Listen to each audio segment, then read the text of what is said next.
నమస్కారం ఘంటారావానికి స్వాగతం. ముందుగా ప్రధాన అంశాలు. ఖమ్మం జిల్లాలో ఉప ముఖ్యమంత్రి భట్టి విక్రమార్క పర్యటన.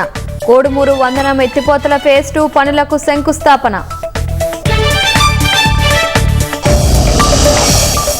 రేవంత్ రెడ్డిపై విమర్శలు గుప్పించిన మాజీ మంత్రి హరీష్.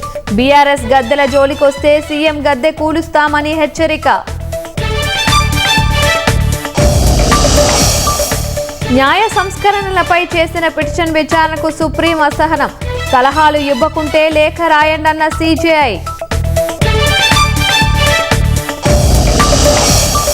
జమ్మూ కాశ్మీర్లో ఉగ్రవాదుల కాల్పుల్లో అమరుడైన సైనికుడు. ఆసుపత్రిలో చికిత్స పొందుతూ తుదిశ్వాస విడిచిన గజేంద్ర సింగ్. జనాభా సంక్షోభంతో కొట్టుమిట్టాడుతున్న చైనా. వరుసగా 4వ ఏడాది తగ్గిన జననాల రేటు.